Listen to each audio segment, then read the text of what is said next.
Knights of the Old Republic é uma marca para todo o universo Star Wars, sendo uma tentativa de evoluir essa franquia e os seus mitos, mas ainda manter o coração e os principais tropos da franquia intactos. Composto por 2 jogos, essa franquia de RPGs revolucionou muitas coisas e cada um deles operam de maneira muito diferentes, forçando que sejam analisados e pensados por óticas diferentes, as quais, quando comparadas e unificadas, conseguem potencializar a história enquanto uma só. Aqui, porém, não vamos nos atentar a KOTOR 2. E o objetivo também não chega a ser destrinchar o primeiro jogo, mas sim entender o porquê ele funcionar e por quais motivos a sua história, por mais simples que seja, consegue se alocar de maneira presente no universo Star Wars, não sendo diminuída por outras entradas nessa franquia. A maior comparação que eu acredito que possa ser feita hoje em dia com KOTOR não é Uma Nova Esperança, mas O Despertar da Força. Ambos os filmes têm uma história basicamente idêntica. E no caso do Despertar da Força, usam disso para evocar os mais diversos sentimentos nostálgicos e também realocar os espectadores dentro daquele universo ou apresentá-lo de uma vez. KOTOR faz a mesma coisa. Somos apresentados a uma guerra galáctica na qual o lado do bem está perdendo e lutando com suas últimas forças. Durante a narrativa, nosso protagonista vai aos poucos descobrindo sobre suas habilidades e sobre um possível passado e acaba aprendendo, até certo nível, a usar a força, uma poderosa energia que ronda todo o universo e a qual é usada pelos Jedi e pelos Sith enquanto uma arma. Em Nova Esperança, temos o Império contra a Rebelião. Em Despertar da Força, a resistência contra a Primeira Ordem. Em KOTOR, a Velha República contra os Sith.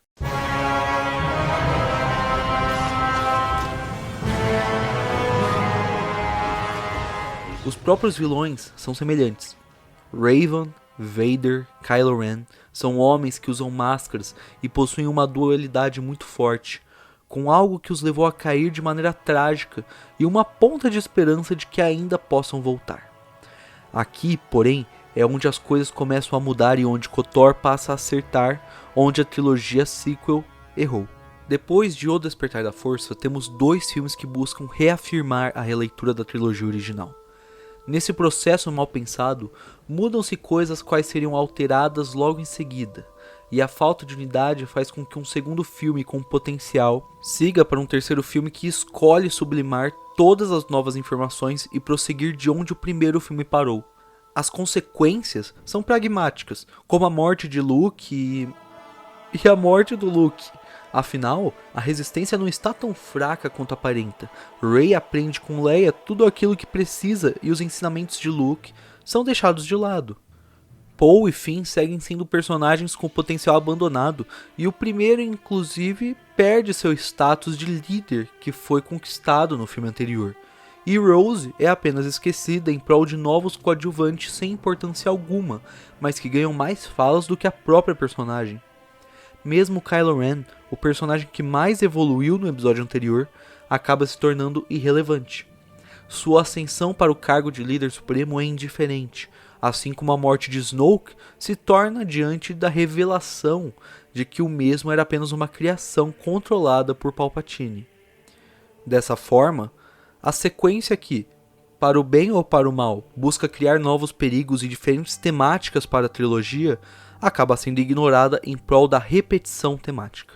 KOTOR, apesar de seguir muito bem a cartilha passo a passo da trilogia original, consegue fugir disso em seu primeiro jogo por um detalhe muito simples. E o segundo jogo, enquanto isso, coloca diante de nós situações ainda mais profundas e que passam a fugir completamente daquilo que a trilogia original nos apresenta. No primeiro jogo, Raven não é o vilão, mas sim o seu aprendiz, Malak. Sabemos apenas que Raven é o maior dos Sith e que outrora foi o maior Jedi, responsável pela vitória da República durante as Guerras Mandalorianas. Todo esse contexto vai sendo dado aos poucos, incluindo as teses de como ele caiu e do motivo de ter retornado após o fim da guerra com um exército tão poderoso e repleto de aliados Sith. Algo que a nova trilogia fracassou foi em contextualizar o retorno dos mitos originais. Se KOTOR funciona em uma distância de milhares de anos, é porque ao recriar tais mitos se escolhe dar uma roupagem completamente diferente para eles, com uma série de eventos históricos que refletem diferentes aspectos daquela galáxia e consigo novos conceitos. Ainda que ao fim seja a mesma boa e velha luta de bem contra o mal, a roupagem dada é suficiente para que a abordagem dos mesmos temas não seja feita de modo igual, ou pelo menos não se sinta semelhante. Ou melhor, semelhante é, mas não se sente uma repetição na abordagem. Um bom exemplo disso é a própria tão falada e tão repetida Jornada do Herói. Essa teoria de Joseph Campbell se baseia em uma série de etapas que a grande maioria dos mitos segue, assim como a grande maioria das histórias modernas e, sendo uma teoria e um modelo de história repetido milhares de vezes, é curioso como esse não é um modelo que se tornou obsoleto. Isso acontece porque, por mais repetido que seja, há muitas formas de alterá-lo e recriá-lo e potencializá-lo dentro de sua própria história, não sendo preciso que os mesmos temas ou os mesmos conceitos se repitam. E caso eles se repitam, ainda há o cenário, ainda há os personagens. Repetir não é copiar, e copiar por si só pode ser retrabalhado enquanto um processo de apropriação e transformação. Quando nos apropriamos de nossas referências, um processo se toma onde nossa própria particularidade e nossos gostos são capazes de transformar aquilo ao ponto de se tornar irreconhecível. Então é importante que quebremos uma certa falácia a respeito da originalidade e da criatividade. Tudo é um processo, ainda mais quando contamos histórias e, portanto, o despertar da força não falha por buscar suas origens e contá-las mais uma vez. Ele falha por isso não ter sido trabalhado de modo que haja uma potencialização de uma nova história, e não o simples recontar de uma mesma. Temos nessa trilogia o mesmo velho mestre, o mesmo senhor do mal, e ao final até mesmo o mesmo arco de redenção para o grande vilão. E em KOTOR, temos sim uma redenção para o grande vilão. Você, enquanto jogador, passa por diversos planetas.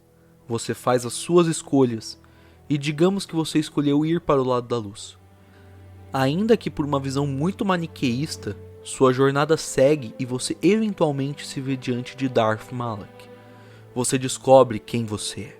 Você, jogador, é Raven, o maior Jedi que se tornou o maior Sith e agora está diante de uma nova escolha. Raven perdeu as memórias durante uma batalha e agora você, jogador, tem a escolha de um novo caminho. Temos uma grande máquina capaz de destruir o universo em KOTOR. Temos nossos companheiros clássicos, como um Wookiee, os droides, o contrabandista. Mas você, agora, não é apenas um sensitivo à força que ao acaso se tornou um Jedi. Você é o maior de todos os usuários da força de seu tempo. É aquele que pode salvar a galáxia ou condená-la. Não importa que as lutas sejam as mesmas. Não importa se reconhecemos algumas das referências ou os locais por quais passamos. Nem mesmo o maniqueísmo importa mais. Você tem uma escolha. Uma escolha que nunca foi vista em nenhuma outra empreitada da franquia Star Wars. E você, jogador, é quem pode fazer essa escolha, recriando um mito já muito utilizado ao ponto de não se reconhecer mais de onde ele veio.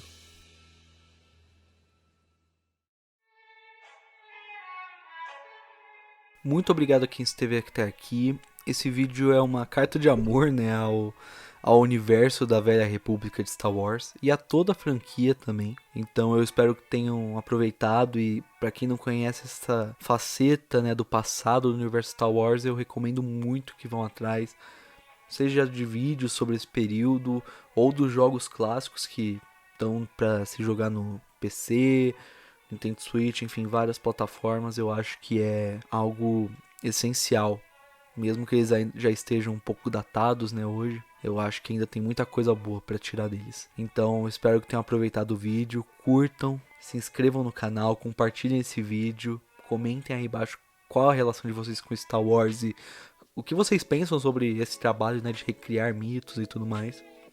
Enfim, um abraço e continuem com suas leituras.